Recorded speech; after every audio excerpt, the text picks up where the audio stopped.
Okay, today I want to talk a little bit about the link between the lack of touch and violence. And I just wanted to talk a little bit about British society and where that might come from.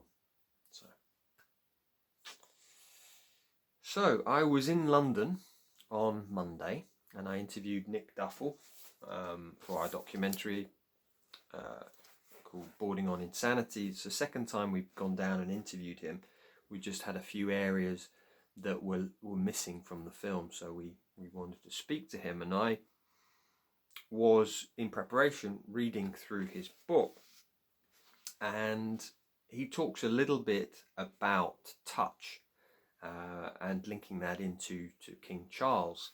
And I just thought it would be interesting to just talk a little bit about what research has shown about when we have a lack of touch, often we as humans become more violent. And I'll kind of share a quote to begin with. So this comes from Raising Boys by Steve Biddulph. And he says, in the 1960s, anthropologist James Prescott carried out a very large-scale study of child rearing and violence across different societies. He found that those societies which gave less touching and affection to young children had by far the most violence amongst adults. It's clear that the more tender and warm are the lives of children, the safer and more loving they will be as adults. And I just thought it's interesting, there seems to be, this is summer 2024 in the UK, there was quite a lot of violence on the streets. A lot of fighting, people being very upset.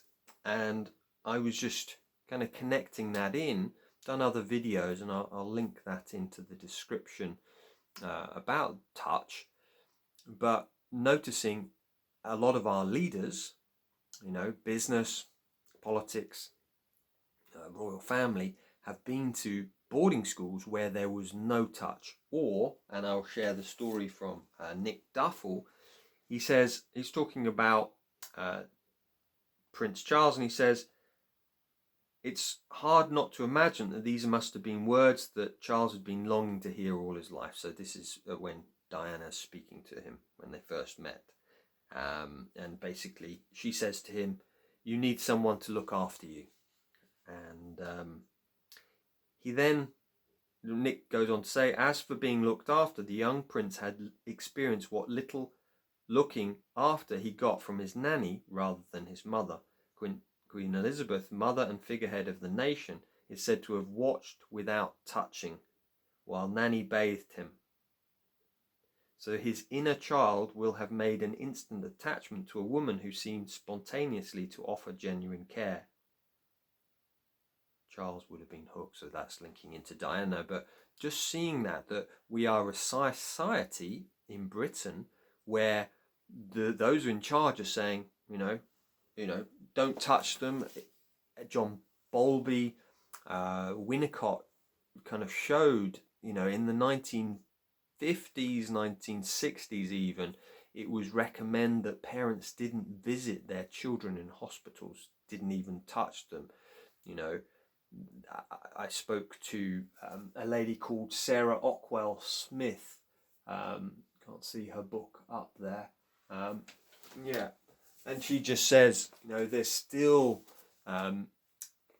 schools of thought saying that children should be not touched if they're crying. They should just be left to cry. And what Steve Biddulph is saying, what that creates without the touch is violence. And so I just thought that's really fascinating, kind of having a look at that and just understanding, could that be linked in to what we're seeing at the moment, is that we are a society which is saying touch is a bad thing, because that's what the leaders are modeling, saying, if you touch, that's wrong, you're making a weak child. But actually what it's creating is violence.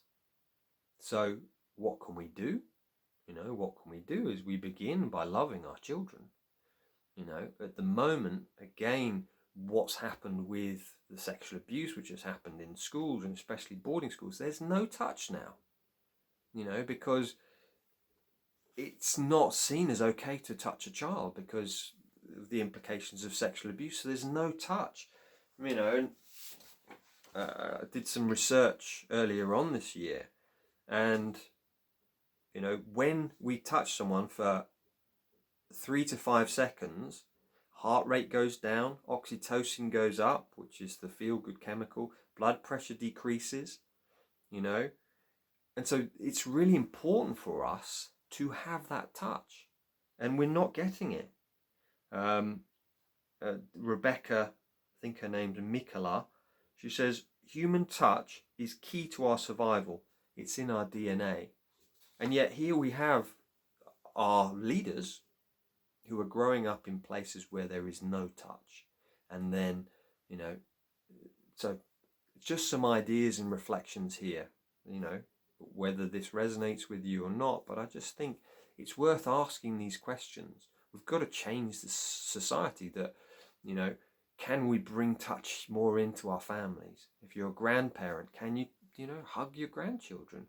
You know, say that, especially, again, I think there was another quote in here, you know, tenderness is learned by receiving it from babyhood onwards. The real lessons about relationships are learnt by age 3. So if we have parents who've been to these institutions, who've learnt not to touch, to love, to hug us, then, you know, we need to break that cycle, bring love in, touch, play. You know, if you are a grandparent or a parent, then bring that love to your child, touch them, hug them, you know, really appreciating them. So yeah, just some thoughts, you know, and I think another thing is just us keeping on taking care of ourselves with what's going on in the world. Am I sleeping well? Am I getting out exercising? And I'm eating well? Am I spending time with loved ones, friends? Am I remembering the joy? Am I breaking from work and enjoying myself? And having hugs. You know, my wife and I, we like to hug for at least 20 seconds, 30 seconds.